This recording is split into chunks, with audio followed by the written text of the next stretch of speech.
ဘဝဟာစိတ်ပြည့်စရာကောင်းတယ်ဆိုတဲ့ပါကျုပ်ဆရာတို့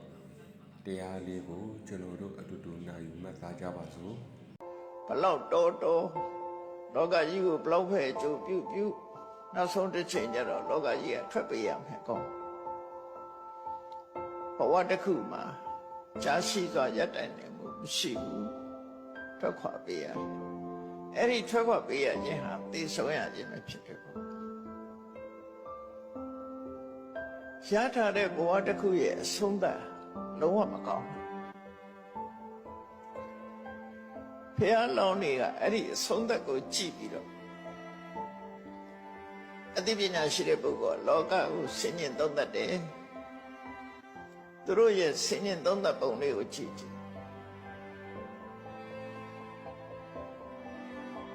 လောကကြီးဟာစိတ်ပြည့်စရာကောင်းလိုက်တာ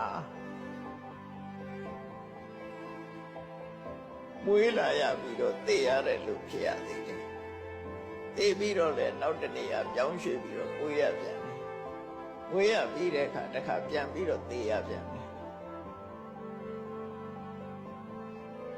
ဖြစ်ချင်း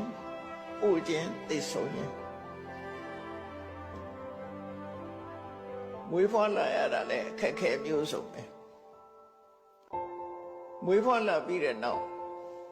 ဟောဟာတဖြည်းဖြည်းရင့်လာပြီးတော့ဥမင်းလာခြင်းဟာလည်းပဲခက်ခဲတစ်ခုပဲ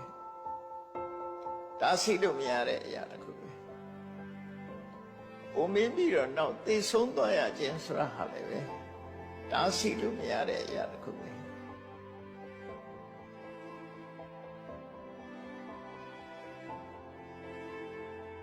အိုးတဲ့ဒီလံခဏတည်းအောင်ရှာကြလို့မရသေးဘူးကျိုးစားနေကြတော့မယ်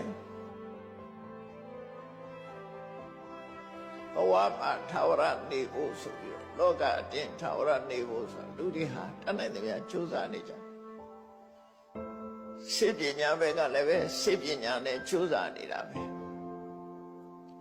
ခါထာမန္တရားဝိဇ္ဇာတပညာတွေကလည်းပဲကျိုးစားနေတာနော်မသိဖို့ကျိုးစားကြတာပဲအလုံးသို့တော့ခဏထီအောင်မြင်တယ်ဆိုတာမရှိဘူးလောကမှာအသိဉာဏ်ရှိဆုံးပုဂ္ဂိုလ်လို့ခေါ်တဲ့မြတ်ဗုဒ္ဓကတောင်းတိတိကျကျဖွင့်ထုတ်ပြီးတော့ပြောသွားတယ်နတ္ထိသာတတ္တအမရဏံဝိလာပြီးမသေးတဲ့လူဆိုတာမရှိပါဘူးလို့ပြောတာ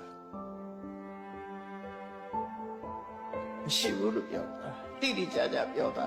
နော်နတ္ထိသာတတ္တအမရဏံလောကကြီးမှာမွေးဖွားလာပြီးတဲ့နောက်မသေးပဲထာဝရနေတဲ့ပုဂ္ဂိုလ်ဆိုတာမရှိပါဘူးဒါကိုပဲအရှိလုပ်ဖို့ကြိုးစားနေကြတာခဏထိအောင်မြင်တယ်လို့မကြားဘူးသေးဘူးနော်ပုံမြင်နေတာရှိနေတော့မယ်ဒါပုံမြင်နေမှရှိနေတာလူတွေရဲ့ချိုးပန်းချက်နဲ့မျောမှန်းချက်တွေဖော်ပြနေတာလားဖြစ်တယ်အောင်မြင်မှုကိုဖော်ပြတာမဟုတ်ဘူးလူတွေဖြစ်ချင်တဲ့ဆန္ဒလူတွေရဲ့မျှော်မှန်းချက်လူတွေရဲ့ကြိုးပမ်းချက်ကိုသာလည်းဖော်ပြတာဖြစ်တယ်အောင်မြင်သွားတာတခုမှမရှိဘူးလောကမှာအသိဉာဏ်ရှိဆုံးလို့ပြောရတဲ့မြတ်ဗုဒ္ဓအသိပဲနဲ့အေးဝေးလာရင်တော့ပရဏန္တံဟိစီဝိတံလူအသက်ဆိုတာသိဆုံးခြင်းမှာပဲ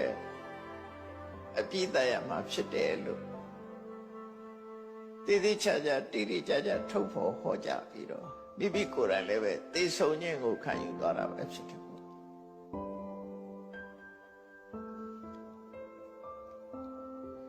အဲ့တော့လောကကြီးရဲ့အခြေအနေကိုကြည့်မယ်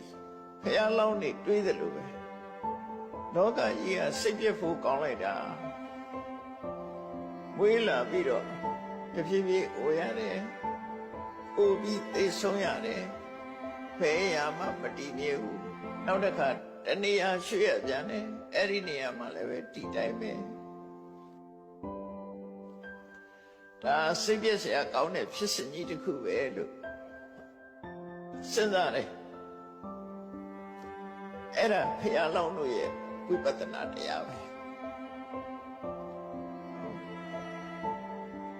ပါဠိဘာသာနဲ့ဟောတာကိုမြန်မာလို့ပြန်ပြတာနော်ပါဠိလို့ဟောတာကိစ္ဆံဝတ္တယံလောကောအပ္ပနော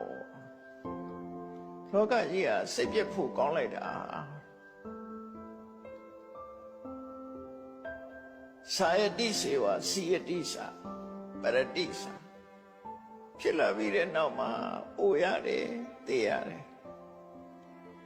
သောတိစာဥပပစ္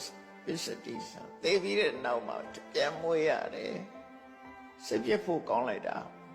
ထာဝရနေလို့မရဘူး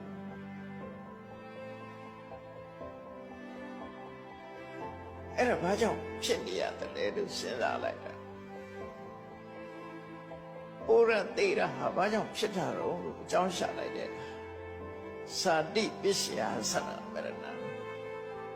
ငါတို့ဩရသေးတာဟာမွေးလာလို့သာဖြစ်ရတာ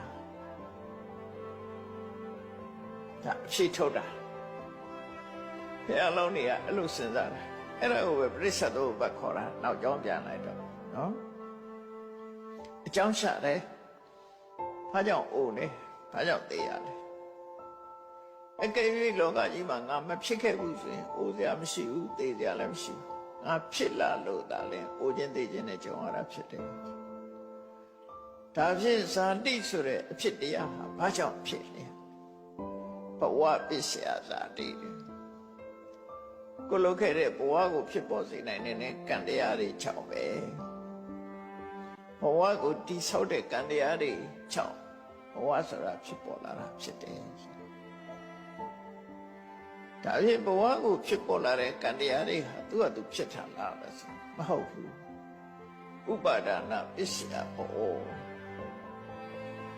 ဘဝကြီးပေါ်မှာအထင်မြင်လွဲမှားမှုနဲ့ဆွဲလန်းမှုဒီနေ့ကိုကြောင့်ဖြစ်တယ်အထင်မြင်လွဲတယ်ဆိုတာအမှန်မသိတာ illusion ဖြစ်တယ်အမှန်မသိလို့ရှင် illusion ဖြစ်တယ်အဲ့ဒါကိုဥပါဒဏ်လို့ခေါ်တယ်ဥပါဒံဆိုတာထိတနာနဲ့ဒိဋ္ဌိကိုခေါ်တာပဲ။ဒါမို့ဘဝကြီးကိုအမှန်တိုင်းမမြင်ခြင်းဟုတ်တယ်လေကိုမြင်တာအမှန်တိုင်းမြင်တာမှမဟုတ်တာတလွဲမြင်နေဘယ်လိုတလွဲမြင်နေတော့ဆိုလူတွေဟာနာမည်တွေအသီးသီးမဲ့ပြီးတော့လေးပဲတွေတတ်ထားတယ်